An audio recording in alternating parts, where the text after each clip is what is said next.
Então, uma boa tarde para todos, todas e todes que estão hoje aqui nos acompanhando no 10º Congresso Brasileiro de Epidemiologia da Abrasco.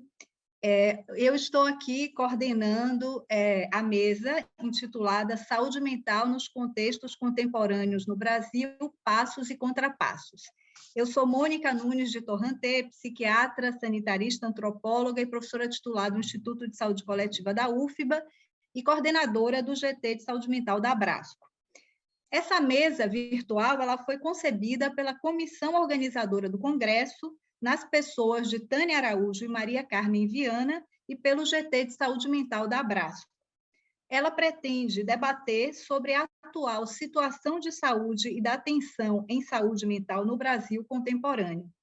Dessa forma, inicialmente, ela delineará as principais tendências de morbidade em saúde mental e de mortalidade referida ao adoecimento mental da população brasileira e analisará criticamente os modelos de saúde mental vigentes no país e as mudanças atuais na política de saúde mental.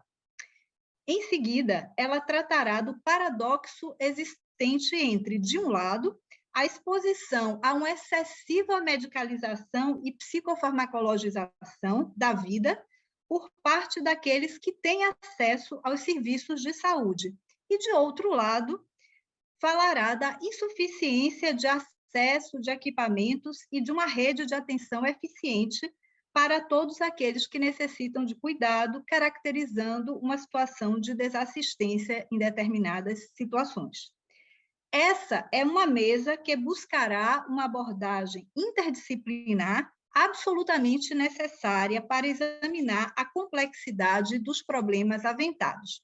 Para tanto, eu tenho a satisfação de convidar a primeira pessoa que vai falar. Eu vou apresentar cada palestrante à medida que eles forem falar, sendo que a primeira é a professora Cláudia de Souza Lopes, que falará do tema Tendências da Saúde Mental no Brasil na última década. Cláudia é professora titular do Instituto de Medicina Social Ézio Cordeiro, da Universidade do Estado do Rio de Janeiro, do Departamento de Epidemiologia. É bolsista de produtividade em pesquisa do CNPq, nível 1C, e cientista do nosso estado da FAPERJ. Cláudia, um grande prazer tê-la conosco. A palavra está com você por 15 minutos, eu avisarei com 5. Por favor, fique à vontade. Eu vou começar, então, compartilhando aqui a tela. Então, boa tarde a todas e todos. Gostaria de agradecer à comissão organizadora do 11º Congresso Brasileiro de Epidemiologia pelo convite para participar desta mesa redonda. É um enorme prazer estar aqui junto com outros colegas tão ilustres da área de saúde mental. Então, a minha apresentação ela será sobre as tendências de saúde mental no Brasil, com foco na última década. Mas, antes disso, apresentarei muito brevemente um panorama da saúde mental no Brasil e no mundo e do impacto dos transtornos mentais na carga global de doenças. Então, de acordo com a Organização Mundial de Saúde, até recentemente a saúde mental era uma área negligenciada da saúde global, refletindo a carência de recursos para pesquisas, políticas públicas e tratamento, principalmente em países de baixa e média rendas. As diferentes edições do Atlas de Saúde Mental da OMS, cuja primeira edição foi em 2001, descrevem os principais indicadores de saúde mental e nos ajudam a entender a dimensão da lacuna nessa área. O relatório global da OMS de 2017 mostra que apenas 37% dos Estados-membros eles compilam de forma regular dados sobre saúde mental. E em 29%, tais dados são parte das estatísticas gerais de saúde. A iniciativa Who Mental Health Service ela reúne dados de estudos de base populacional em adultos de 25 países, incluindo o Brasil, e mostra uma prevalência de cerca de 14,9% para qualquer transtorno mental, com destaque para os transtornos de ansiedade, 9,8%, e depressão, 4,6%. Entretanto, há uma lacuna considerável no acesso ao tratamento, sendo que nos países de baixa e média renda esse acesso é de 13,7%, para os países de média e alta renda, incluindo o Brasil, ele está indo sozinho, deixa eu só tentar voltar aqui só um instante.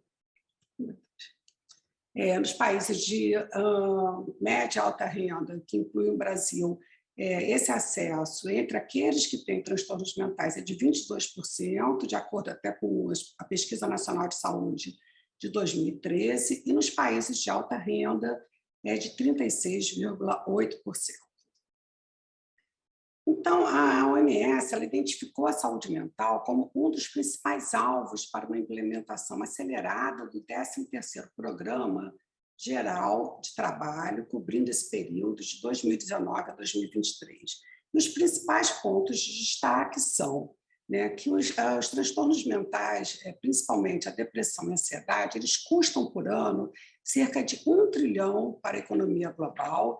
A depressão ela afeta cerca de 322 milhões de pessoas, sendo a principal determinante de mortes por suicídio e uma das principais causas de incapacidade no mundo, né, correspondendo a 7,5%. Os transtornos relacionados à saúde mental, eles correspondem a 1 em cada 5 anos vividos com incapacidade. E as prevalências, elas são sempre mais elevadas em populações mais vulneráveis, afetadas por crises humanitárias e outras formas de adversidades, como violência, pobreza, desemprego, etc. Então, em 2023, a iniciativa-alvo é que haja um acesso a cuidados de saúde mental para cerca de 100 milhões de pessoas, ou seja, não há saúde sem saúde mental. Esse slide ele mostra, né, como que no Brasil as profundas mudanças ocorridas nos últimos 60 anos, as mudanças demográficas, econômicas e sociais, elas têm sido identificadas de forma consistente como um pano de fundo para o aumento na incidência e persistência dos transtornos mentais na população geral. Então, nesse período, né, da década de 60 para hoje, a população triplicou, ou seja, ela passou de 71 milhões para 214 milhões de habitantes. Na década de 60, a população urbana ela ultrapassou a população rural. No censo de 2010, ela já era de 84,5% a população urbana. E nesse período, né, então, esse grande fluxo migratório fez com que contingentes populacionais passassem a viver na periferia das grandes cidades ou em comunidades mal servidas pelo governo e mais vulneráveis, né, à violência urbana. E, paralelamente a isso, ocorreram mudanças nas formas tradicionais de apoio social, com redução do tamanho médio da família, que passou de 8,5 pessoas no início da década de 60 para 3,3 pessoas, e, além disso, houve uma entrada maciça de mulheres no mercado de trabalho, sem o aumento necessário do apoio social, como licença maternidade, creche, etc. Então, esse período também foi um período marcado por sucessivas crises econômicas e precarização do trabalho, maior necessidade de qualificação, maior número de horas de trabalho. E essa entrada também maciça no mercado de trabalho das mulheres mostra que hoje elas correspondem a 37% das mulheres, elas são chefes de família. Entretanto, recebem salários mais baixos e enfrentam a dupla jornada. Então, esse conjunto de fatores eles contribuíram para essas profundas mudanças nos estilos de vida dos brasileiros, com impacto nos padrões de adoecimento, e os transtornos mentais eles emergem como um dos principais desafios na área de saúde mental. Então, como está a saúde mental dos brasileiros hoje? O estudo da carga global de doenças no Brasil, que avaliou dados de 1990 e 2015, mostrou que tanto em 1990 quanto em 2015, os transtornos mentais eles já eram a principal causa de incapacidade no país. Em 2015, os transtornos depressivos e da ansiedade eles representavam a 5ª e 6ª causas, respectivamente, de anos vividos com incapacidade. Então, aqui, esse slide, né, ele mostra as taxas, né, de DALY. A gente pode observar aqui, eu queria mostrar aqui. Então, a categoria dos transtornos mentais, ela corresponde a 9,5% no Brasil, né, dos anos de vida perdidos por incapacidade ou por morte, né? Então, o principal aqui, os transtornos depressivos, que correspondem a 3,3%, seguidos dos transtornos de ansiedade. Em relação às mudanças, né, do período de 1990 a 2015, chamam a atenção os transtornos por uso de drogas, em que houve um aumento relativo nessa prevalência de 37,1%. Quando a gente vê por grupos específicos de causas, né, que é essas pizzas aqui, eu vou chamar mais a atenção dos anos de vida vividos por incapacidade, que mostram também de forma clara que 37% são decorrentes dos transtornos depressivos, seguidos de ansiedade, né, dos transtornos ansiosos, que correspondem a 30%, esquizofrenia e transtornos bipolares. Então, aqui apenas para mostrar que nos últimos 15 anos houve um incremento dos estudos de base populacional em populações aí adultas. Isso aqui é uma linha de tempo, eu não vou apresentar esses dados, porque eu vou me concentrar nos dados da Pesquisa Nacional de Saúde. Vou mostrando aqui que em 2005, 2007, a gente teve o São Paulo Megacity, né, que investigou a prevalência de 12 meses de transtornos mentais. Depois, em 2009, o EPI-Floripa, que investigou a prevalência na vida através do autorrelato diagnóstico médico. Em 2015, um estudo conduzido na região metropolitana de Manaus, que investigou a prevalência nas últimas 2 semanas, utilizando o PHQ-9 e o GAD-7, né, no caso para depressão e ansiedade. E, mais recentemente, o estudo COL-Rio, que foi conduzido no final de 2019, início de 2020, que também investigou a prevalência de uma série de transtornos mentais, incluindo, né, ele foi mais voltado para os transtornos alimentares, mas ele também incluiu avaliação de depressão e de ansiedade. Eu vou apresentar aqui os dados da Pesquisa Nacional de Saúde, as 2 edições, 2013 e 2019. Então, na Pesquisa Nacional de Saúde, os sintomas depressivos eles foram avaliados através do PHQ-9, que é um instrumento padronizado e amplamente utilizado em estudos epidemiológicos e que avalia esses sintomas nas últimas 2 semanas. Então, ele pode ser avaliado através do algoritmo ou através de pontos de corte. No caso, eu vou apresentar os dados através do ponto de corte maior ou igual a 10, que corresponde a sintomas depressivos clinicamente relevantes. E apenas também colocando que uma outra forma de avaliação na PNS foi através do autorrelato diagnóstico médico de depressão, que avalia a prevalência na vida, mas tem como principal limitação a questão dele refletir o acesso aos serviços de saúde. Então, aqui, esse estudo, né, ele é o primeiro estudo que compara a prevalência de sintomas depressivos no Brasil através dos resultados encontrados na PNS de 2013 e 2019. Ele ainda não foi publicado, mas ele já foi aceito nos cadernos de saúde pública, sairá num suplemento. Então, aqui a gente pode ver de forma bastante clara, né, que houve um aumento considerável, né, na prevalência desses sintomas depressivos. Eles foram de 7,9 em 2013, passando para 10,8 em 2019, o que corresponde ao aumento, né, uma mudança, né, relativa dessa prevalência de quase 38%. A região urbana, né, foi onde a gente teve um maior incremento, também de 39%, as pessoas que residem na região urbana.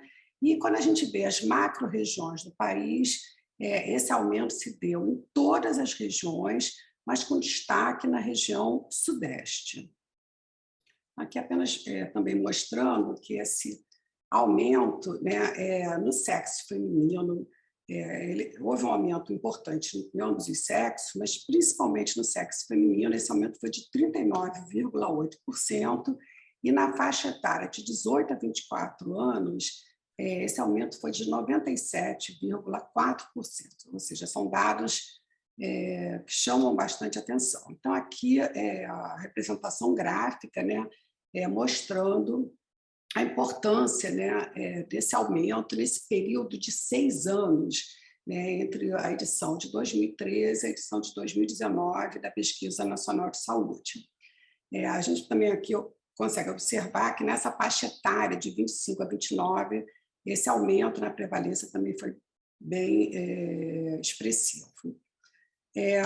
Também a gente encontrou um aumento nessa prevalência naqueles que tinham uma renda maior que 5 salários mínimos, foi principalmente nesse grupo, e naqueles que tinham uma escolaridade de ensino médio completo ou superior incompleto. Em relação ao trabalho, eu gostaria de chamar a atenção para esse último, esse aqui já é o último gráfico, ele está aqui com vida própria. É o último gráfico que ele mostra a mudança relativa na prevalência de sintomas depressivos por idade, sexo e situação de trabalho. Então, aqui, essas barras, elas mostram que entre aqueles de 18 a 24 anos do sexo masculino, esse aumento ele foi de 178,4% nesse período. E para as mulheres, ele também foi importante, de 89,8%. Então, é um dado que assim, chamou muita atenção. Por quê? Porque essa população foi exatamente a população, esse período de 6 anos, de uma enorme crise econômica no país, e a gente não encontra nenhum tipo de paralelo na literatura mundial. Quando a gente vê a literatura, a gente observa que no período de 2007, 2008, nos países da Europa, principalmente Espanha e Grécia, houve também um aumento muito importante dos transtornos mentais e também no grupo de pessoas que estavam desempregadas nesse período. Então, os pontos-chave basicamente são esses, né? O Brasil, nesse período, houve um período de intenso crescimento econômico, de 2000 a 2014, que se seguiu de um período de profunda crise econômica, com aumento significativo do desemprego e queda dramática no padrão de vida da população, afetando principalmente aqueles que estavam em idade de entrada no mercado de trabalho. Também chama a atenção essa constatação de que o grupo de homens mais jovens e desempregados foi esse grupo que apresentou maior variação na prevalência de sintomas depressivos.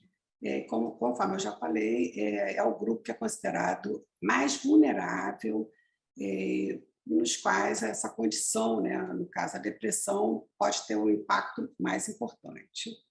Então, essas sucessivas crises econômicas, elas têm uma redução, elas implicam em redução de recursos para a saúde, de uma forma geral, e também é importante ressaltar que esses achados eles foram anteriores à pandemia de Covid-19, ou seja, todos esses indicadores, né, eles pioraram nesse período, mas não cabe aqui a minha apresentação, não vai até aí, mas eu acho que é importante chamar a atenção desse aspecto. Então, é isso. Eu agradeço mais uma vez.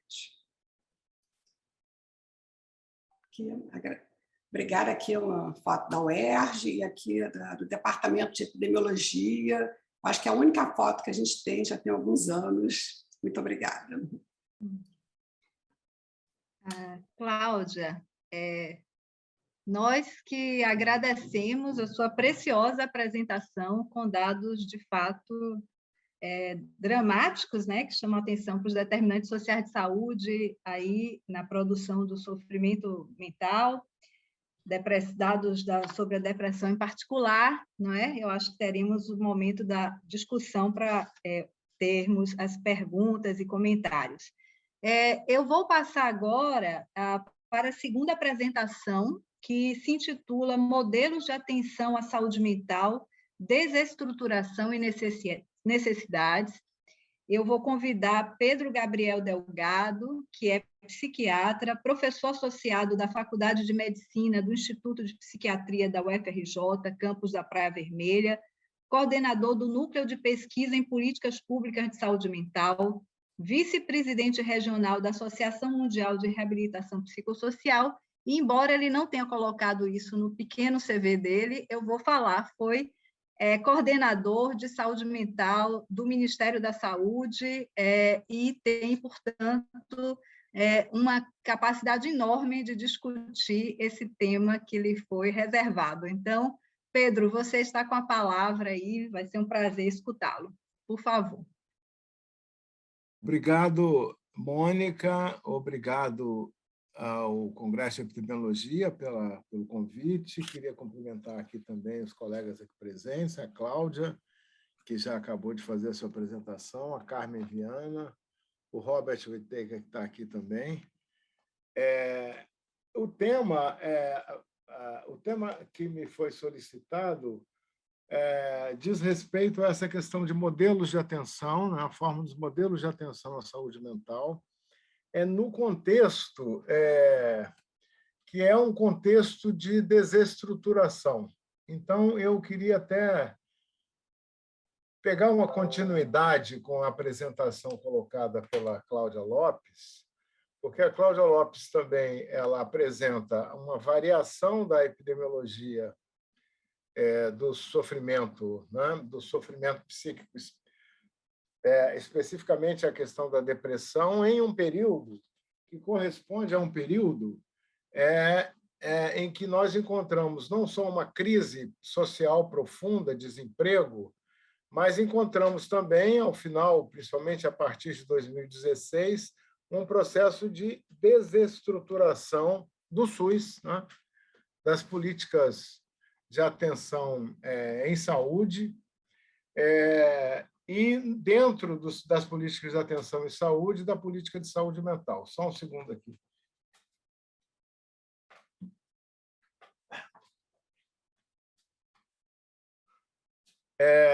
Dentro desse contexto da política de atenção à saúde, também no campo da saúde mental. Então, no início da apresentação da mesa, a Mônica Nunes falou de um paradoxo, né, que é justamente tanto o tema da medicalização, né, do excesso de utilização. A medicalização tem dois componentes. Tem um componente do excesso de uso de intervenções médicas, principalmente a medicalização, o uso excessivo de medicamentos psicofármacos, mas também tem o componente da atribuição de diagnóstico, quer dizer, da redução do problema do mal-estar à questão do diagnóstico. E o paradoxo em relação ao problema que a Cláudia Lopes mencionou, que é o problema da saúde mental no mundo há décadas, que é o problema da lacuna assistencial. Quer dizer, o mal-estar cresce, os recursos assistenciais vão se estreitando. E a saúde mental, dentro do campo das grandes situações que produzem sofrimento, mal-estar, doença, ela todos nós sabemos, especialmente sensível à crise social, especialmente sensível aos problemas econômicos. Quando houve a crise econômica de 2008 na Grécia, que se estendeu por longos anos de desemprego, observou-se na Grécia, só um comentário, a pesquisa que a Cláudia apresentou veio mostrar isso alguns anos depois aqui no Brasil, um aumento absolutamente anômalo da prevalência de suicídios entre jovens homens da faixa de 30 a 35 anos, e a interpretação para essa curva anômala, quer dizer, uma subida anômala numa faixa etária onde normalmente já começa a se estabilizar, não é isso? A curva do aumento do suicídio foi justamente o desalento, quer dizer, a busca pelo emprego, o desemprego, o desemprego sustentado, etc, etc. Então, fim dessa parte. É só para dizer que eu vou seguir meu argumento fazendo uma junção com aquilo que a epidemiologia nos mostra do aumento do sofrimento, do aumento dos sintomas e tal.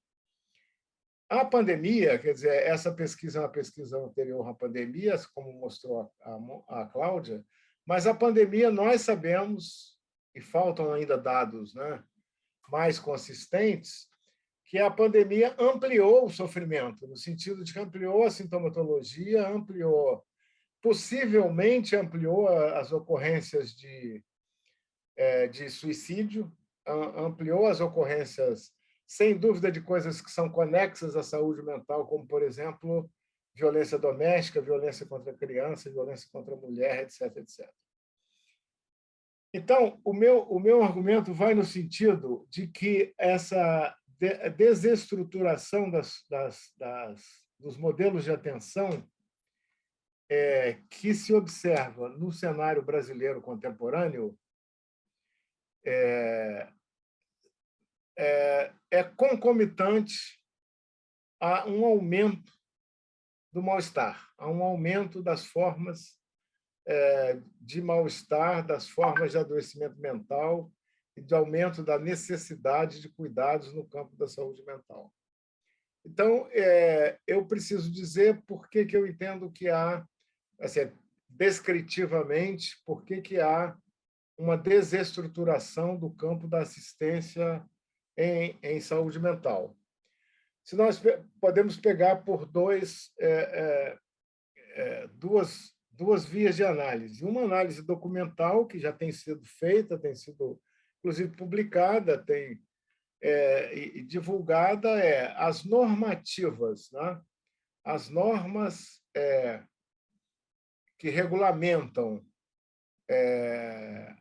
a implantação de serviços, o fortalecimento de serviços, o aumento da cobertura assistencial, tem demonstrado uma restrição financeira, orçamentária, de recursos humanos, e ela se tornou assim particularmente aguda a partir de 2016, com a PEC 95, que produziu efeitos já no ano seguinte, no campo do SUS de uma forma geral e no campo da saúde mental de uma forma particular. Também por esse lado do estudo das normas, do estudo das determinações da gestão, quer dizer, uma análise da política, a análise da política mostra que há uma série de mudanças que foram implementadas a partir de 2016, são mudanças que restringem diretamente a oferta de serviços ligados à atenção primária e à atenção secundária, mas de base comunitária, isto é, a atenção primária no sentido da saúde da família, com as mudanças na PNAB, que foram implementadas também a partir de 2016 e que se refletem não só na precarização, mas se refletem, por exemplo, na diminuição da oferta de agentes comunitários de saúde. E aí, no meu argumento de modelos de atenção, os agentes comunitários de saúde vão desempenhar um papel central, vão ter uma função central, porque se o que aumenta é um mal-estar difuso, generalizado, é um mal-estar difuso que talvez não vá inicialmente fazer uma pressão no sistema formal de urgência e emergência, esse mal-estar ele pode cumulativamente se transformar em situações mais trágicas, como são as situações de suicídio, de automutilação, de consumo destrutivo, nocivo de substâncias psicoativas, além da exposição a eventos de violência. Porém, a exposição a eventos de violência tem que ser compreendida também agora na segunda matriz do argumento, que não é a matriz do desmonte só dos serviços. Eu vou completar o desmonte dos serviços dizendo de 2003 até 2015, o SUS ampliou a uma média, a um incremento médio de 120 serviços comunitários de saúde mental, chamados CAPs, Centros de Atenção Psicossocial, a uma média de 120 a 140 novos serviços anualmente. O Brasil tem 210 milhões de habitantes, a cobertura, que será uma cobertura capaz de atender, ainda que necessitando de uma forte articulação com as 42 a 43 mil equipes de saúde da família, com uma forte articulação com a atenção primária, o Brasil precisaria ainda, hoje, de um incremento de 500 a 600 CAPs, Centros de Atenção Psicossocial. Pois bem, esse incremento anual médio de 120 serviços caiu para 30 serviços no ano de 2018. Quer dizer, então, esse incremento ele visava estabelecer uma base de oferta de serviços para poder fazer face ao mental health gap, fazer face à lacuna assistencial. A reforma psiquiátrica é um processo de implantação de serviços e de enfrentamento das barreiras de acesso, que era um processo incompleto, era um processo em andamento. Então, essa redução ela é uma redução que se expressa antes da pandemia, tá? Estou falando antes da pandemia. Se expressa muito diretamente no estrangulamento do acesso ao tratamento. Para falar só da questão dos CAPs. Mas a gente pode falar também de outros serviços, vou dar como exemplo mais um, porque os serviços de saúde mental são diversificados, os serviços territoriais de saúde mental são diversificados. O outro exemplo que eu vou dar é de um equipamento muito importante, que são as unidades de acolhimento para álcool e drogas. As unidades de acolhimento para álcool e drogas praticamente cessaram de ser implantadas no país, e hoje nós temos cerca de 60 serviços de unidades de acolhimento que atendem aqueles casos de pessoas com extrema vulnerabilidade e que têm consumo grave de substâncias psicoativas com ou sem comorbidade, com psicoses, com transtornos mentais mais graves, mas que precisam de um lugar de suporte. Não é uma internação, é um serviço aberto, e esse serviço, portanto, está estagnado. Então, são duas dimensões, e aí são duas dimensões. Tem uma dimensão do desmonte da rede e tem uma dimensão do aumento da prevalência de sofrimento, né? De sofrimento mental. É claro que o país está enfrentando diversas situações que produzem mal-estar e sofrimento, mas há um aumento dos, digamos assim, das situações detectáveis e diagnosticáveis como esse sofrimento mental, na forma como, por exemplo, na pesquisa apresentada pela Cláudia Lopes, na forma da depressão, por exemplo. Então, eu penso que hoje o que nós estamos enfrentando no Brasil é uma situação que eu definiria como uma situação trágica, onde se encontra a vertente do desmantelamento da rede de serviços, né? E esse desmantelamento aparece na precarização e aparece na diminuição do investimento para esses serviços, que se junta com o aumento do mal-estar, quer dizer, com o aumento do sofrimento social, o aumento desses sintomas que são determinados por esses elementos de determinação social. Então, aí o paradoxo da medicalização ele se torna aí um elemento até desconcertante, porque ainda que não haja serviços, ainda que haja uma escassez de serviços, ainda assim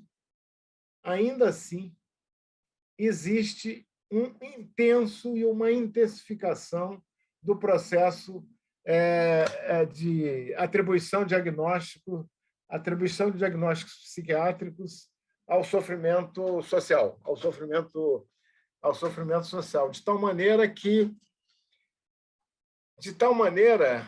que a gente convive com uma situação de escassez de oferta de serviços e um vetor de medicalização que continua em progresso.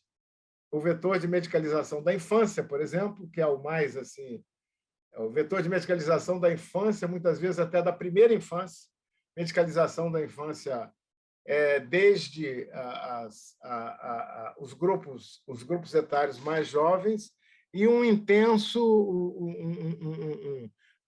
inclusive medidas que já foram tomadas, eu vou concluir por aqui, por causa do meu tempo, mas é só, na verdade, estou fazendo uma análise de tendência e, no final, vou ver se eu reservo 30 segundos para fazer uma frase esperançosa, tá certo? Uma frase mostrando que, na verdade, não, é preciso se reservar a frase final para apontar a porta da saída, porque existe a porta da saída. Mas o que eu quero dizer é que o vetor da medicalização convive com a escassez da oferta de serviços. E nós estamos enfrentando uma situação que é uma situação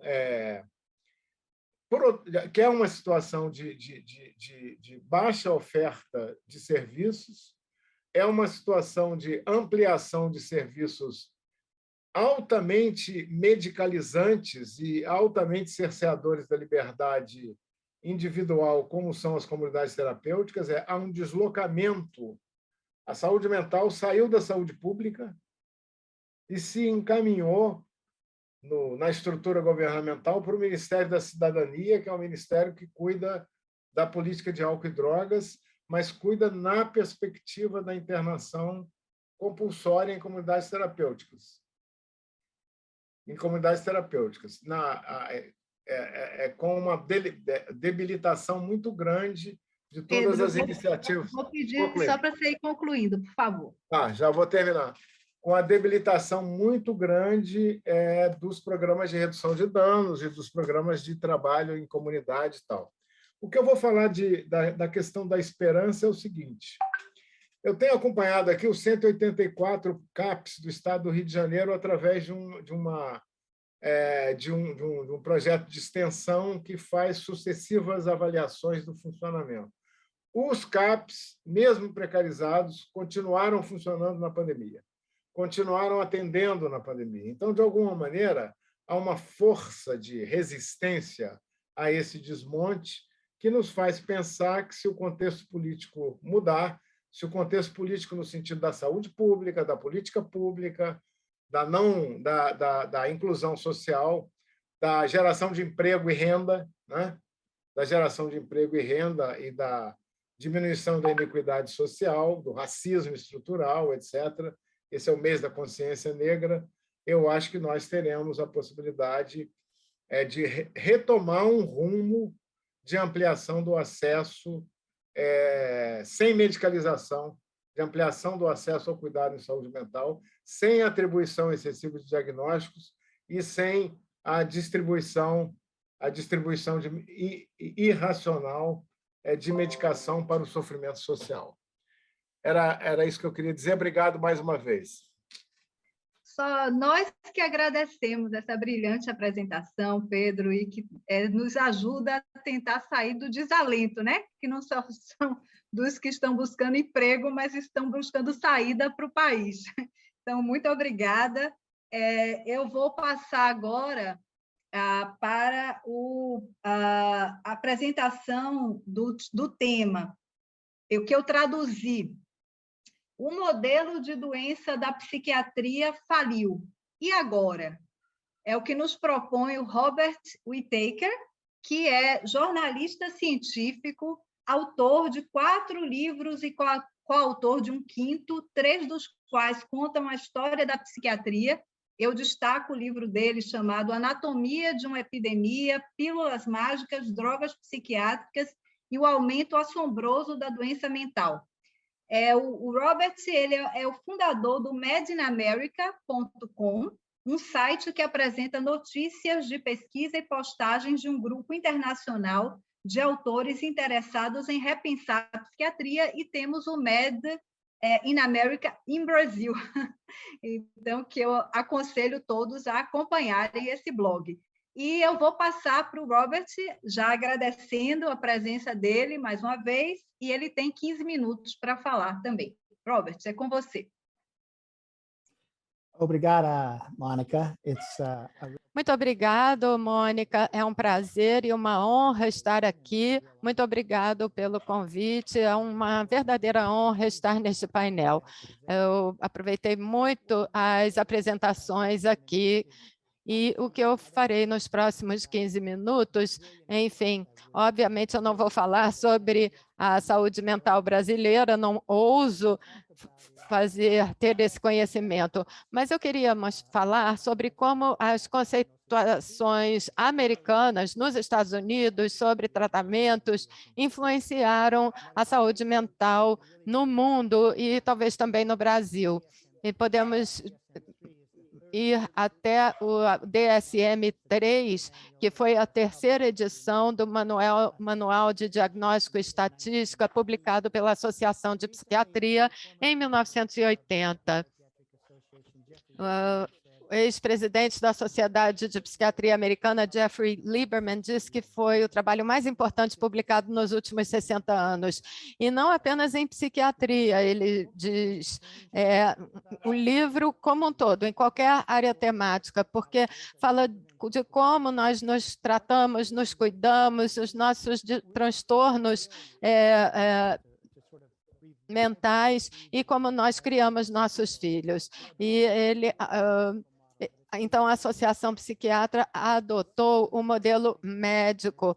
E o que eles disseram quando publicaram em 1980 é que antes havia ideias sobre os piores determinantes de saúde, tínhamos os episódios, as reações ao ambiente, mas eles falavam, não, vamos ver distúrbios psiquiátricos como uma doença do cérebro, sendo que a esquizofrenia, doença de bipolar, doença diferente de doença cardiovascular e, portanto, são descritas como doenças mesmo, físicas. E o que deve ser feito? Ao invés de analisar os determinantes sociais, causas sociais, pobreza, etc., o problema pode estar localizado mesmo na cabeça do indivíduo, como uma doença mesmo.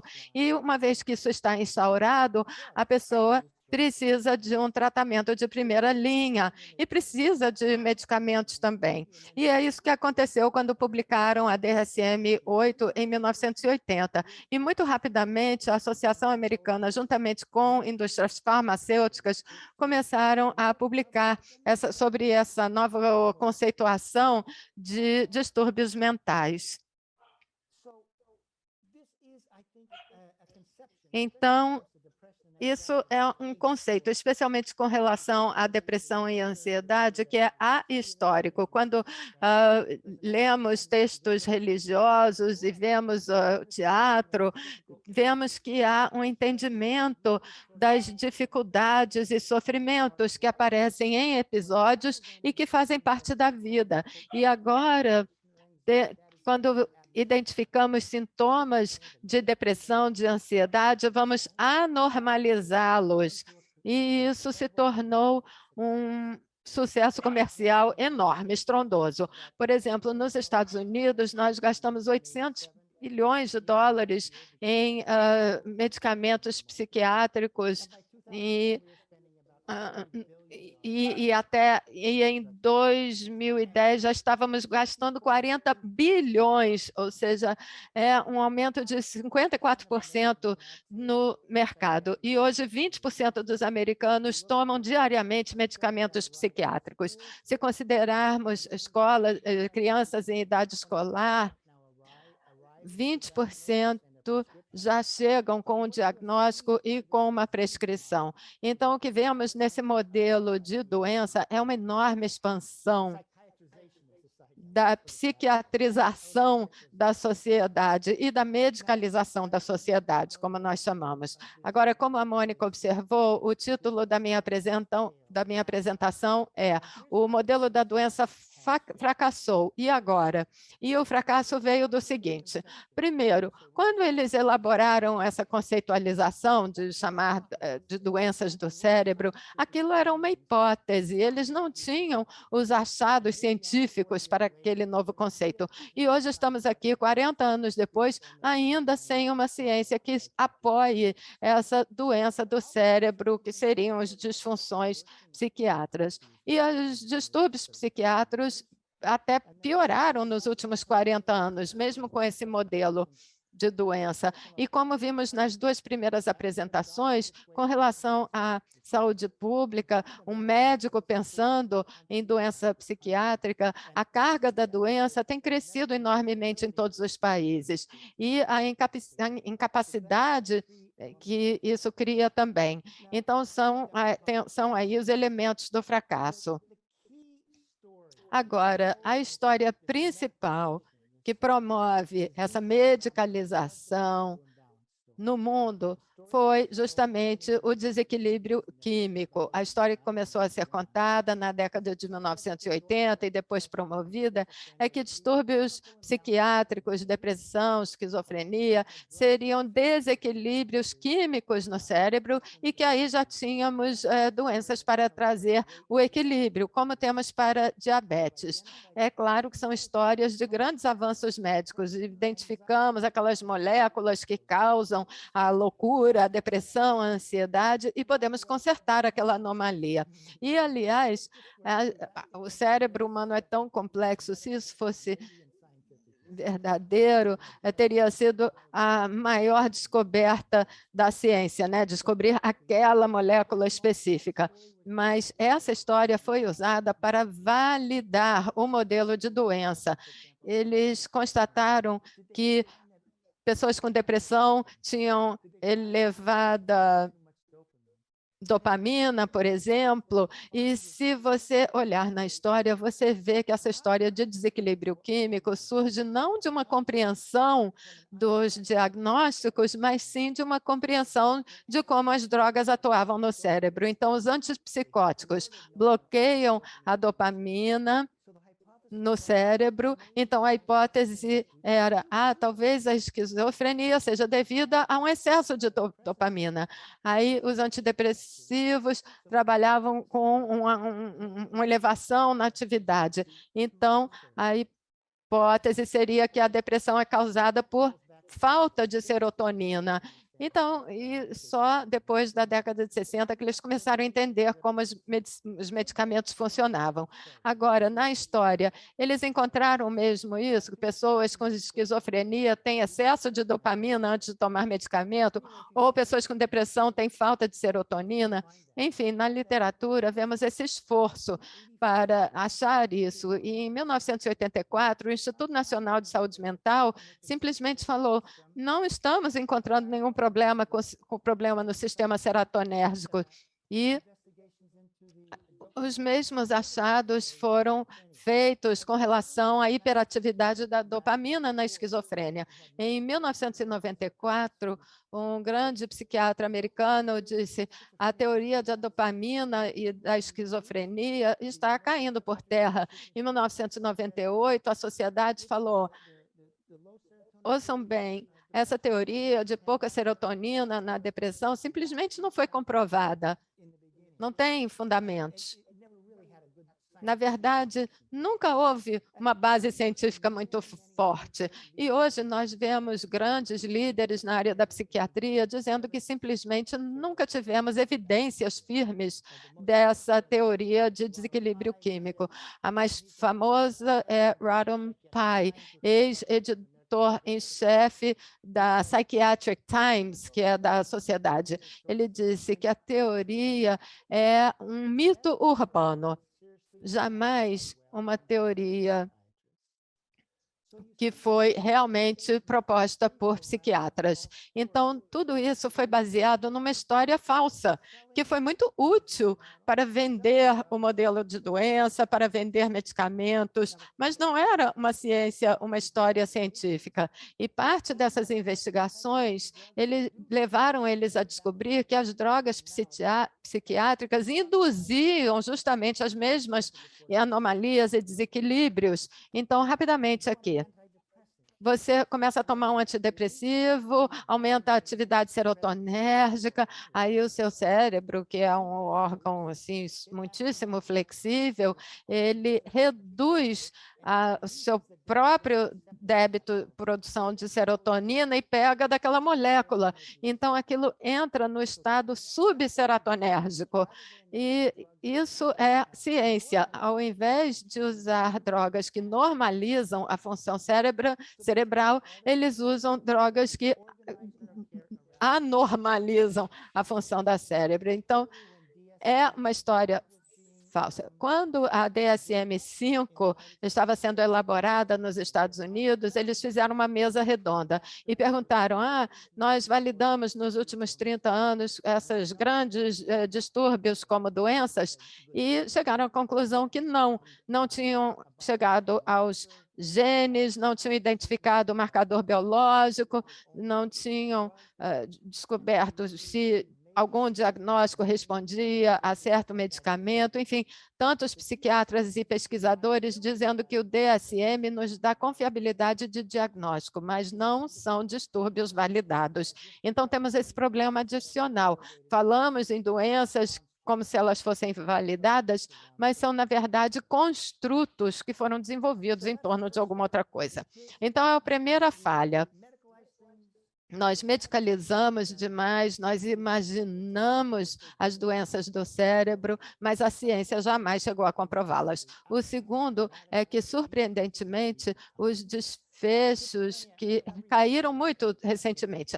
A esquizofrenia, acho que no estudo de 2004, chegou a taxas de recuperação de 6% de pacientes a longo prazo com alguma recuperação de função social. Isso é o índice mais baixo do século XX. Tivemos um outro estudo de longo prazo nos Estados Unidos, estudando desfechos de longo prazo das pessoas diagnosticadas, e eles acharam que pessoas que interromperam as medicações tinham 6 vezes mais chance de recuperação do que aqueles que tomavam medicação.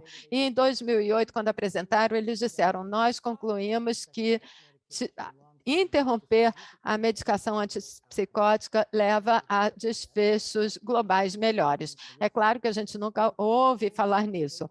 Agora, com relação à bipolar, eles também... A depressão também passou de um distúrbio episódico para um distúrbio crônico. Se analisarmos estudos de HD,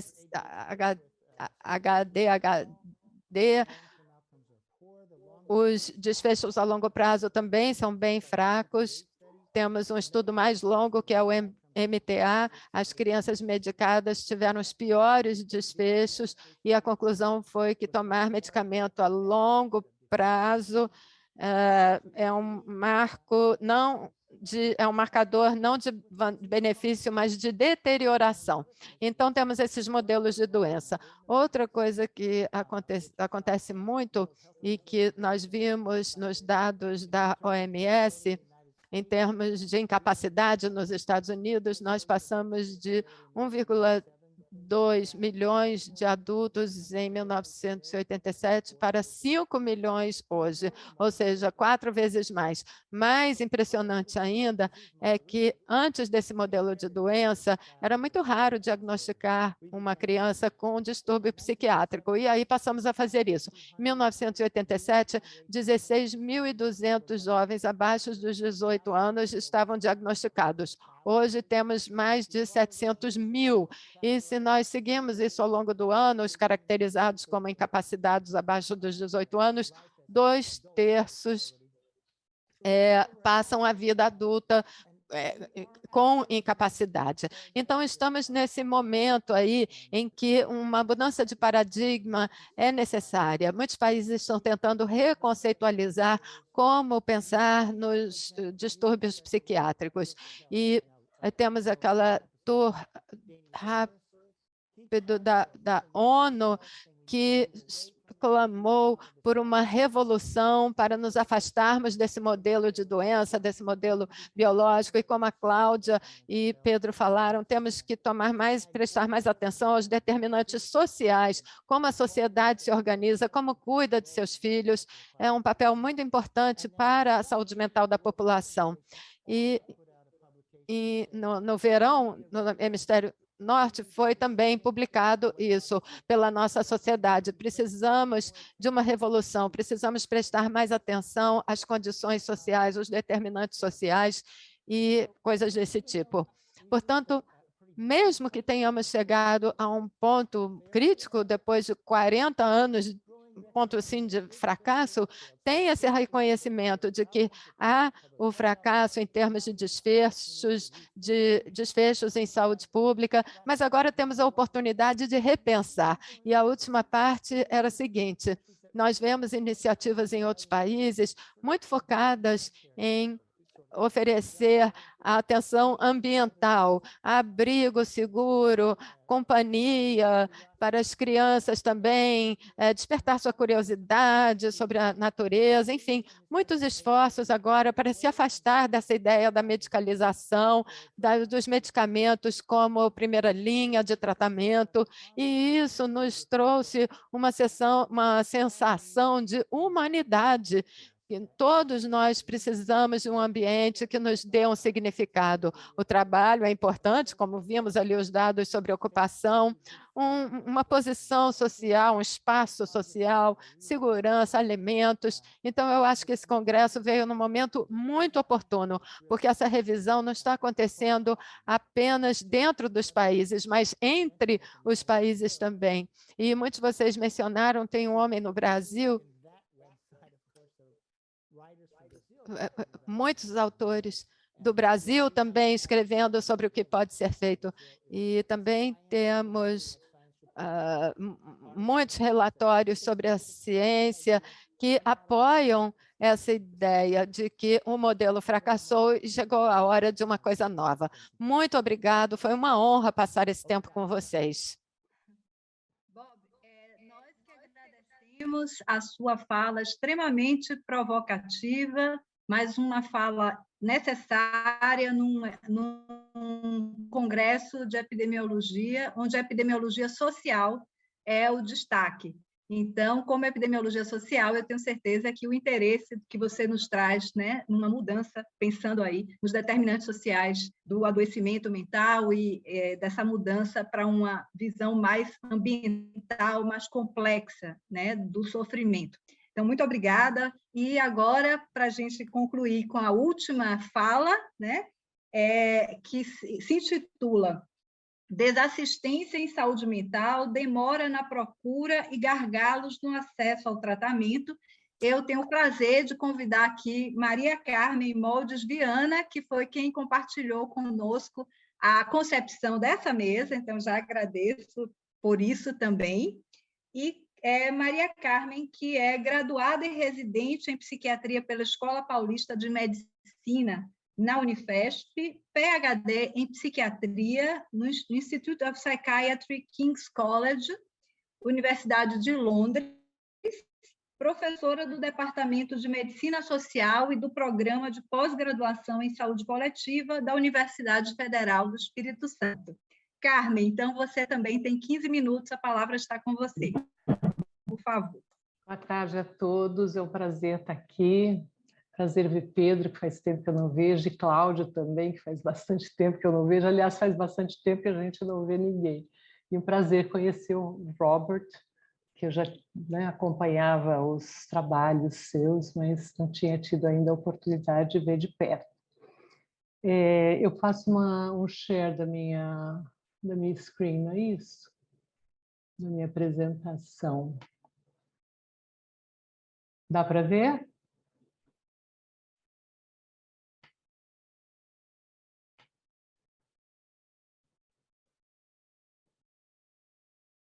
Dá para ver, Cláudia? Porque eu não consigo ver se Está ótimo, está vendo bem, Carmen, sim. Então, eu vou fazer um contraponto, né? É isso que a gente está conversando até agora, né? É um contraponto e uma assim, acho que o que a Cláudia apresentou e o que Pedro falou também, né, eu acho que eu vou trazer alguns desses elementos aqui na minha apresentação, né? Então, assim, o contraponto é a gente falar de hipermedicalização, né, da vida e das emoções e dos problemas, né? E também né, o não cuidado, a lacuna assistencial nas pessoas que têm transtornos mentais, né? Como a gente já falou, né, acho que não vou nem me demorar muito nisso, né, os transtornos mentais têm uma prevalência relativamente elevada na população geral, né, os transtornos mentais comuns, que são os do humor, de ansiedade, abuso de álcool e drogas, bastante mais prevalentes do que os transtornos mentais graves, que são as psicoses, e mesmo o transtorno bipolar, né? E esses transtornos são responsáveis por uma carga global de doenças, né, elevada no mundo inteiro. Nesse mapa a gente vê o impacto, né, do ponto de vista de idades, né, no mundo todo, que varia aí de 7,5% a 25%, né, da carga global de todas as doenças no mundo inteiro. E o que seria, então, o famoso treatment gap, né? Que é bastante utilizado, esse conceito é bastante utilizado, especialmente nos países de baixa renda, né? Ou nos países onde a assistência é desigual, né, para as pessoas. Então, o nosso uso, que o Pedro até já falou disso, seria a lacuna assistencial, né? O que é essa lacuna? Seria a diferença entre o número total de pessoas que têm um transtorno mental e o número de pessoas que recebem assistência, né, que entram na linha de cuidados para esses transtornos mentais, né, considerando que eles de fato existem. Esse é um diagrama que a gente pode pensar, né, como é que se dá, né, a assistência. Essa última linha seria a população-alvo que tem transtornos mentais e que necessitaria, né, de cuidado. O primeiro filtro, né, seria a disponibilidade de serviços para essas pessoas. O segundo filtro, né, seria a acessibilidade, né, quer dizer, as pessoas que podem usar esses serviços. O terceiro seria a aceitabilidade, né, ou seja, as pessoas quererem, né, buscar serviços e buscar tratamentos, né? E esses 3 degraus eles fazem parte do que a gente chama de cobertura potencial, né? E uma vez que os indivíduos contactam os serviços de saúde, né, que seria o quarto filtro, e uma vez nas linhas de cuidado dos serviços de saúde, se há efetividade, né, no tratamento oferecido, né? Então, essas duas últimas linhas seriam a cobertura real, né? E em cada um desses degraus a gente tem um gargalo, a gente tem um funil, né? Quer dizer, as pessoas que precisam e as pessoas que realmente recebem tratamento, e isso seria, então, a lacuna assistencial em cada um desses níveis. Essa é uma outra forma de representar isso, né? E eu vou usar essa representação mais tarde, né, num artigo que eu vou apresentar com os nossos dados do São Paulo Megacity, né? Eu participei desse estudo do Daniel Vigo, que avaliou dados de, acho que são 19 países do World Mental Health Survey, que eu vou falar mais um pouco sobre isso daqui a pouco. A gente, então, só para exemplificar, né, os tipos de gargalos, né? E quando a gente pensa em aceitabilidade, né? A gente tem várias barreiras. Então, a gente tem barreiras em todos, a gente tem barreiras estruturais, a gente tem falta de infraestrutura, a gente tem barreiras atitudinais, a gente tem o estigma, a discriminação, enfim, a gente tem, e depois, quando as pessoas têm acesso, também tem não adesão, né? Então, temos vários, né, vários fatores, né, que são, né, motivo de uma outra palestra, de uma outra apresentação, porque eles são muitos, né? Eu vou abordar aqui 3 aspectos, né, dessa lacuna assistencial, né? O deles analisando dados da Associação Pan-Americana, dos países da Associação Pan-Americana de Saúde, alguns deles são 5 países da América Latina e Estados Unidos. O segundo aspecto que eu vou abordar, né, seria a demora, né, em as pessoas que têm diagnósticos de transtornos mentais nos últimos 12 meses, em buscar serviços, em receber esses serviços, e aí eu vou apresentar dados da região metropolitana de São Paulo. E no último, usando esse último gráfico que eu mostrei para vocês, apresentando os gargalos no tratamento da depressão e qual é a assistência, né, o tipo de assistência recebida. Então, esse primeiro artigo, eu falei que o Daniel Vigo liderou, né? A gente avaliou o uso de serviços nos últimos 12 meses, né? E os transtornos mentais de acordo com o DSM-4, né? A gente usou a CID-10 também, considerando que esses transtornos mentais eles foram avaliados de acordo com os critérios diagnósticos, né, dos transtornos mentais no DSM-4. 6.710 pessoas compuseram essa nossa amostra, né, que são os que tiveram algum transtorno mental nos últimos 12 meses, considerando os transtornos do humor, de ansiedade, decorrentes do uso do álcool e drogas e transtornos do comportamento, que incluem o TDAH e o transtorno explosivo intermitente. Aqui são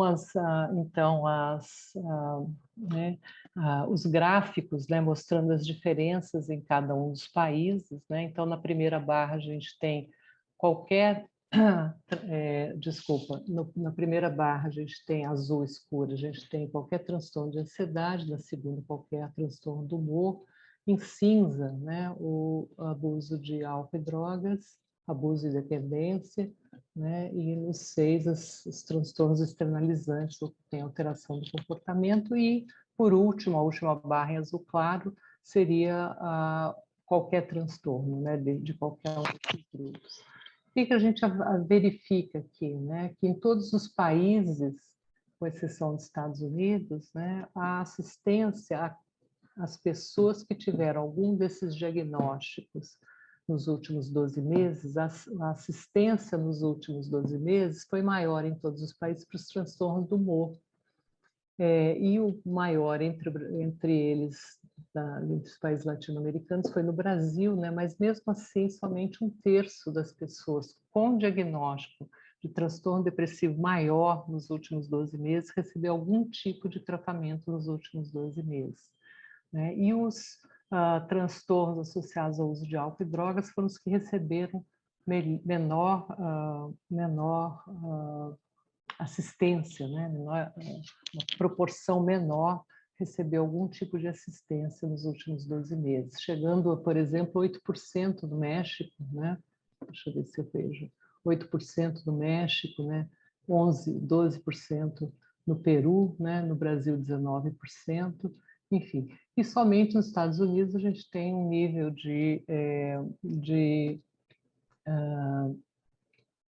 assistência, né, um pouco maior do que nos outros países, mas mesmo assim bastante baixo, né, considerando que apenas 40% das pessoas com qualquer transtorno receberam algum tipo de assistência nos últimos 12 meses. Né? Aqui vocês vão ver que tem dois estudos da Colômbia, né? Esses estudos fazem parte do World Mental Health Consortium, né, que a gente fez um grupo das Américas, então da PARRA, com esses países todos que participam do World Mental Health. E na Colômbia a gente teve 2 amostras, uma amostra nacional e uma amostra de Medellín. E essas amostras todas, de todos os países, são amostras de base populacional, entrevistando pessoas nas suas casas, nos seus domicílios, pessoas adultas com 18 anos ou mais, né? Amostra de base populacional. Quando a gente tentou classificar, né, o que seria um tratamento minimamente adequado, né, a gente considerou que seriam pelo menos 2 consultas nos últimos 12 meses, 2 consultas ambulatoriais com algum médico psiquiatra e com a prescrição de medicamentos, pelo menos 4 consultas ou 4 sessões de psicoterapia, né, com qualquer profissional da saúde mental, psiquiatra, psicólogo, enfim, qualquer profissional da saúde mental, ou que estivessem em tratamento atual, né, que ainda estivessem em tratamento por ocasião da entrevista. Então, esses quesitos, né, uma tentativa, né, distante, obviamente, bastante precária, né, de avaliar o tratamento recebido, né? E aí a gente vê que quando a gente pensa nesse tratamento minimamente adequado, né, com poucas visitas, inclusive, né, aos serviços de assistência à saúde mental, que podem ser na atenção primária, né, a gente não excluiu isso, a gente incluiu todos os serviços disponíveis, inclusive nos serviços não médicos, né? E a gente verificou, então, que esse tratamento qualificado, ele, então, é uma população bastante pequena, né? Uma proporção bastante pequena da população com algum transtorno mental nos últimos 12 meses recebeu um tratamento um pouco mais robusto. E quando a gente olha dentre quem recebeu algum tratamento, né, a gente vê que aí em São Paulo, por exemplo, 70% a 80% das pessoas que receberam alguma assistência nos últimos 12 meses receberam um tratamento minimamente adequado. Isso seria, então, né, desses 23% que receberam algum tratamento, né, 17% receberam um tratamento minimamente adequado. Isso representa aí, se a gente for fazer a conta, entre 70% e 80% das pessoas que tiveram acesso a algum serviço. Isso variou, né, entre os países, mas ainda assim, buscar tratamento não significa, né, que haja uma assistência contínua e mais robusta, né?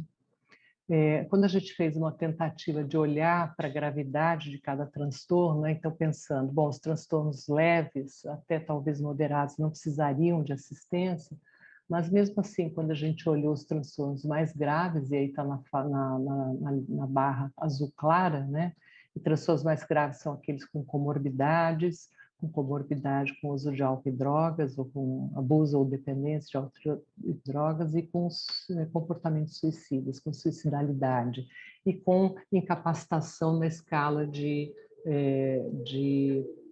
na Sheehan Scale Disability, na escala de incapacitação ou de incapacidade de Sheehan. E mesmo entre as pessoas com transtorno mental mais grave, né, transtornos mentais comuns, a gente não avaliou, pessoas com esquizofrenia ou com outras psicoses, né? Mesmo dentre estes, apenas 34% no Brasil, né, que receberam alguma assistência nos últimos 12 meses, né, das pessoas que foram consideradas com transtornos mais graves, né, nos últimos 12 meses. Então, a desassistência é relativamente grande. É diferente aqui nos Estados Unidos, que a gente teve aqui quase que o dobro, né, da assistência nas pessoas com transtornos mais graves. O São Paulo Megacity é esse estudo que a gente participa do World Mental Health Survey com o São Paulo Megacity, que é um estudo de base populacional na região metropolitana de São Paulo. A gente entrevistou 5.037 pessoas nas casas delas, uma amostra probabilística, né? Na época era a cidade de São Paulo, mais 38 municípios adjacentes, né? E a prevalência global foi muito alta, né? 45% das pessoas preenchiam algum diagnóstico na vida, não nos últimos 12 meses, mas na vida, né, para alguns dos transtornos mentais avaliados.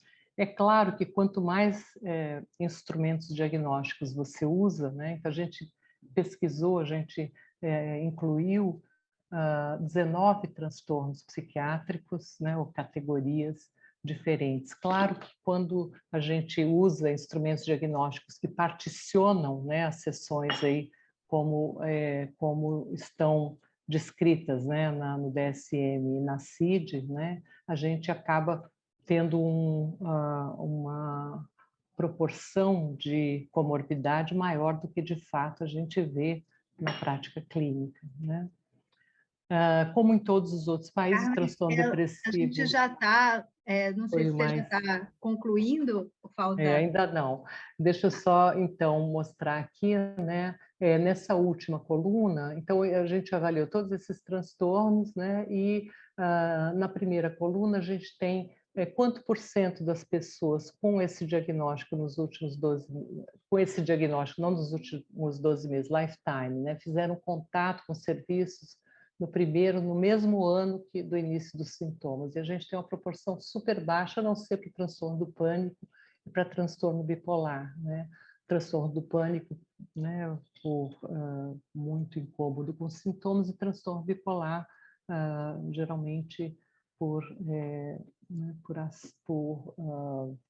cuidados, né, da família por conta do comportamento explícito, né? E quando a gente olha na segunda coluna, a gente vai ver a mediana, né? Então, qual é a mediana, o tempo de demora entre começar a ter sintomas e procurar algum serviço para aqueles sintomas? A mediana que a gente tem é de 1 ano para transtorno do pânico e de 3 anos para o transtorno bipolar, mas a gente tem uma mediana de anos, né? Uma mediana enorme, né? Por exemplo, para fobias específicas, fobia social, agorafobia, costumam ocorrer, ter uma incidência mais precoce, né? Anos sem busca de tratamento, e muitas vezes a pessoa vai buscar tratamento por outros transtornos que eclodem na vida adulta por conta de que esses transtornos precoces são marcadores de outros, né, transtornos mentais mais tardios, né? Então, assim, a gente, né, mesmo depressão, né, a gente tem 13 anos de gap entre o início dos sintomas e a procura por tratamento. Essa é a mediana que é expressa aqui nesses gráficos, né? Então, o primeiro gráfico, transtorno de ansiedade, o segundo, transtorno do humor, transtorno por uso de substâncias e todas as classes, né? No São Paulo Megacity, a gente então teve a prevalência de depressão lifetime, 18% da população, né, sendo maior em mulheres, 2 vezes maior em mulheres do que em homens, né, e nos últimos 12 meses, 10,4%. Né, e lembrando que tem uma associação grande com suicidalidade. Né, então, os odds ratios para quem tem depressão, né, na ideação, planejamento e tentativas de suicídio são bastante elevados, né? E aqui a gente tem o contato com serviços de saúde por ter um episódio depressivo nos últimos 12 meses.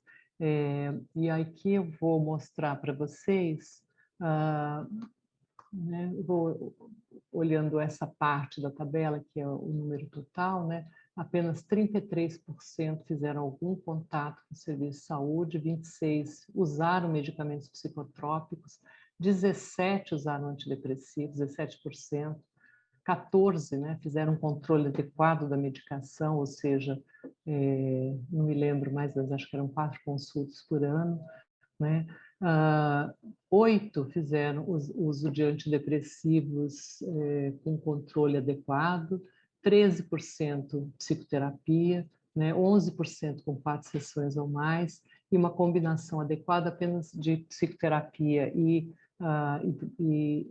farmacoterapia, apenas 8% receberam esse tratamento combinado. Quer dizer, né, e a gente vê isso nesse gráfico, né, onde o azul representa a cobertura. Querida, eu vou só pedir para você ir concluindo, que a gente E já ultrapassou 5 o minutos. vermelho, Desculpa. E o vermelho, o treatment gap, né? A lacuna assistencial, né? Eu vou concluir dizendo que a gente, para reduzir a carga global associada aos transtornos mentais, a gente precisa fortalecer a promoção da saúde, a prevenção de transtornos mentais, como em qualquer outro tipo de enfermidade, né? Como em qualquer outro tipo de sofrimento, claro, levando em consideração as características específicas, né, do adoecimento mental. E, né, pensando aí no terceiro objetivo da ONU, que é o bem-estar, saúde e bem-estar, né, e terminando com a frase da Cláudia, né, que there is no health without mental health. Esse é o nosso grupo da World Mental Health Survey. Esse foi o último meeting presencial lá na Escola de Saúde, no Medical School de Harvard. Obrigada pela atenção e desculpa que eu atrasar um bocadinho. Eu que peço desculpas de estar fazendo esse papel de chata. Não, mas de tempo. Eu queria que tivéssemos muito tempo, porque a riqueza das apresentações e a riqueza dos dados que você nos traz agora mereceria mais 2 horas de discussão. Que é porque eu acho que é legal integrar, né? Mas Exato. Então, assim, eu estou vendo que tem algumas questões que foram enviadas pelo público, então eu vou fazê-las, né? E queria também disponibilizar, se vocês quiserem fazer alguma pergunta entre vocês. É possível também, tá bom? Então, só bem rapidamente, tem a Cauê Nascimento pergunta a Cláudia. Vou pedir que vocês anotem o que é de cada um e depois a gente abre para cada um poder responder, tá bom? Então, Cláudia, a pesquisa constatou variações de prevalência significativas considerando a variável raça-cor?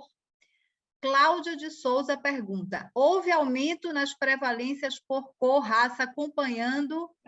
Isso foi a resposta que eu dei. Ô, Mônica, desculpa, Cláudia. Como tinha chat aqui, eu fui respondendo, mas eu não tinha entendido, eu estava achando que estava tendo uma coisa que estava... Porque eu não sei se isso chega lá, eu acho que aqui é o nosso chat já entendi. particular.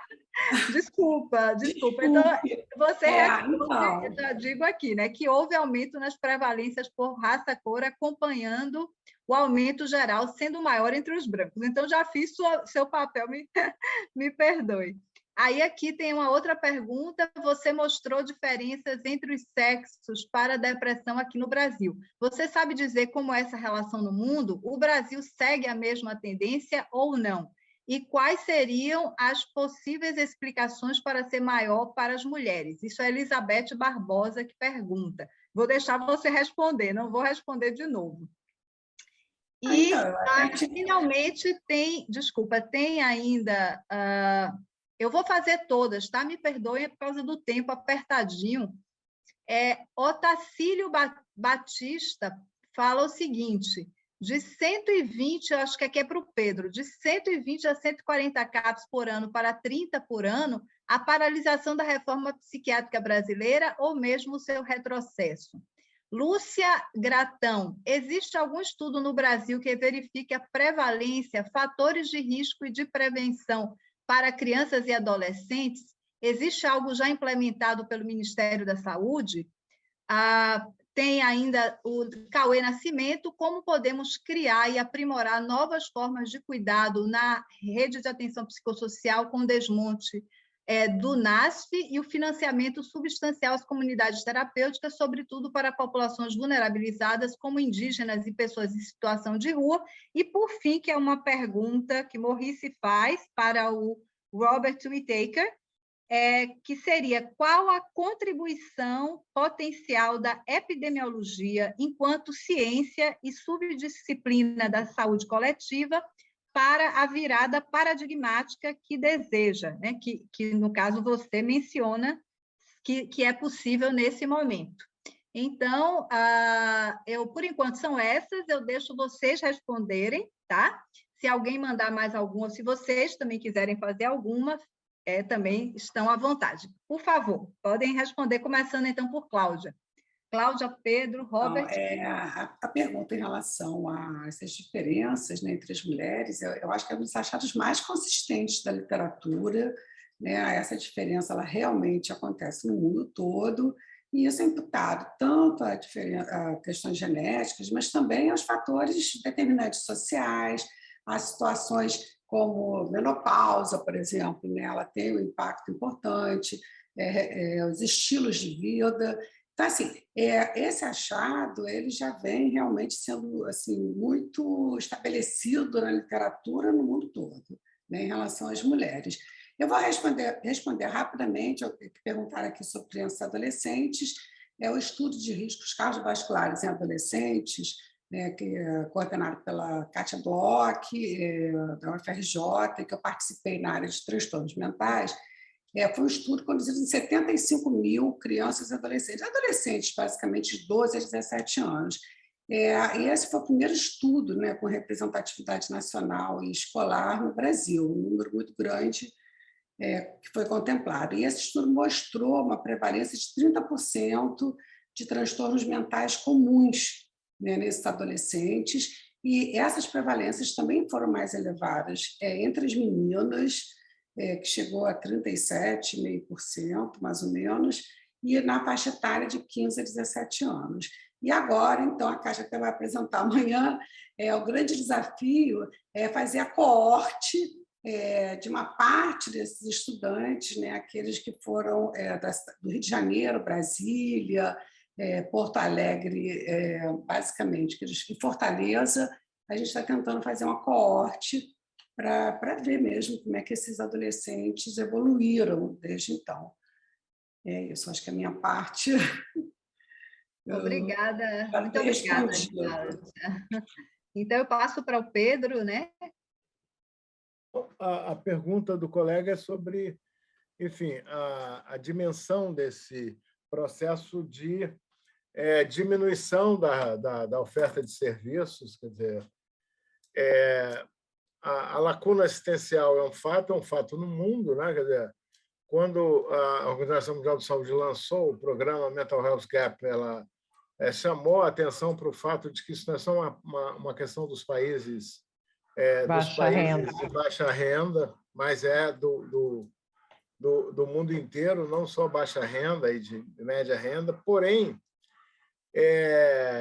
a pergunta que é colocada é: com a paralisação da criação de serviços, certamente é preciso pensar formas que pudessem fazer frente a esse baixo acesso aos serviços. E ele menciona a pergunta seguinte, que me parece que é da mesma pessoa, é sobre a do desmonte, ainda sobre o desmonte, principalmente quando atinge populações mais vulnerabilizadas, como, por exemplo, população de rua, né? E indígenas, cita até a questão dos indígenas.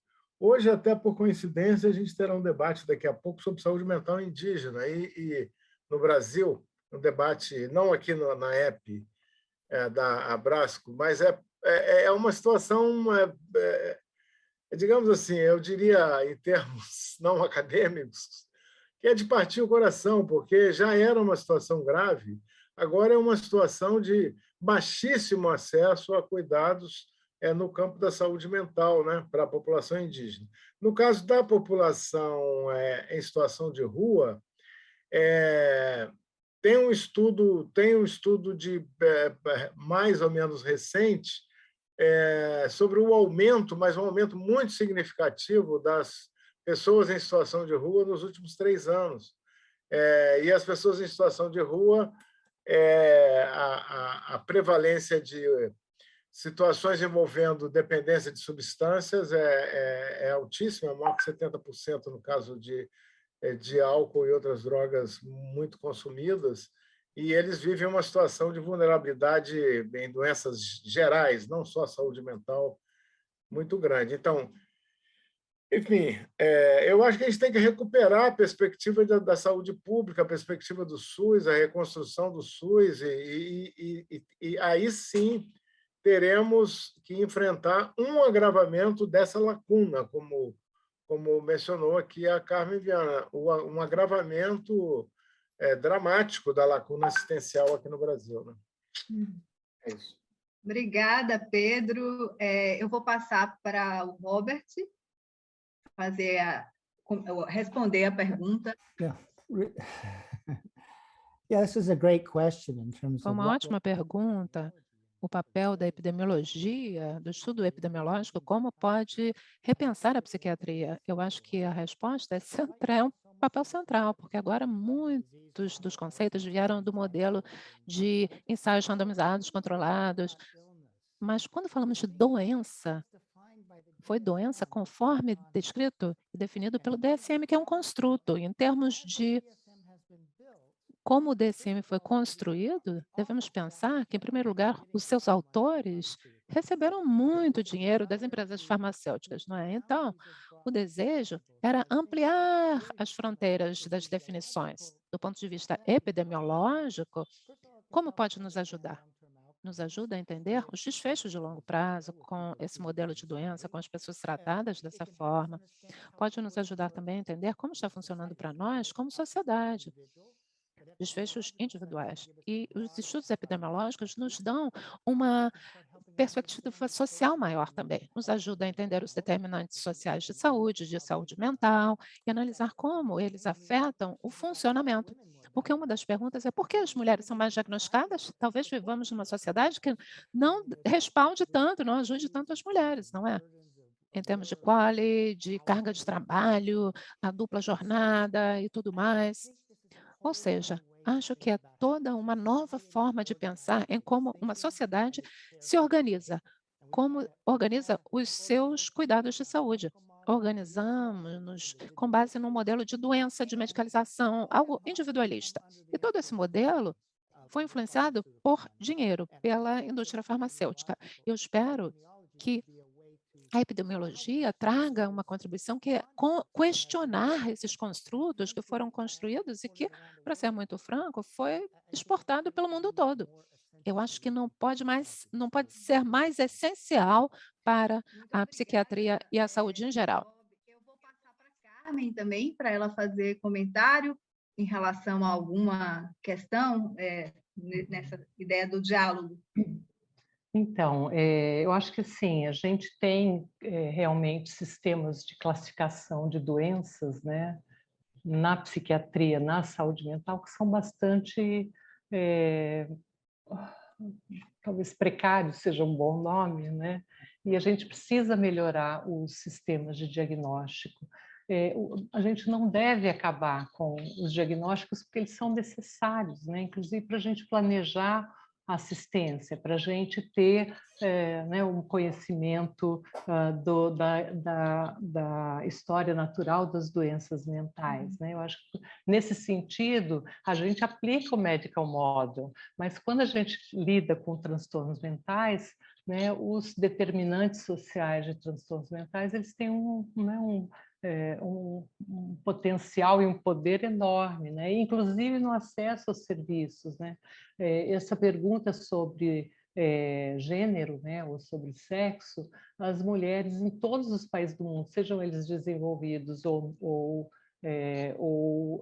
de baixa renda, né, as mulheres têm mais prevalência de depressão do que os homens, mas uma vez que já houve o primeiro episódio depressivo, a evolução é muito parecida, né? A recorrência é parecida, o número de episódios parecido, a incapacitação é maior em homens do que em mulheres, talvez porque eles têm maior incapacitação, ou lidem pior, né, com as dificuldades impostas pela doença. Então, assim, a gente tem muitos desdobramentos. E no acesso aos serviços, né, as mulheres são mais likely, né, de buscar ajuda e de buscar serviços do que os homens, né? Mas isso não justifica a maior prevalência entre as mulheres, né? Porque nos estudos todos epidemiológicos, buscando ou não serviço, a gente encontra essas diferenças. E a baixa renda, baixa escolaridade, né, e ser mulher são preditores da busca por serviços, né? Enfim, e aí a gente tem outros transtornos que são mais prevalentes em homens, aqueles associados ao uso de álcool e drogas, os transtornos externalizantes, transtorno explosivo intermitente, etc., que são mais prevalentes em homens do que em mulheres, né? Obrigada. Acho que Desculpa. Não, estava pensando, estava olhando se tinha alguma outra questão. Eu agradeço, eu queria fazer só um comentário no sentido, eu acho que tem até novas mensagens, mas eu queria fazer um comentário que quando essa mesa foi concebida, a ideia é de fazer diferentes modelos, né? Diferentes modelos teóricos, disciplinas, conversarem, que é uma coisa que eu acho que a gente precisa incentivar mais. Às vezes a gente fala muito cada qual no seu quadro, né?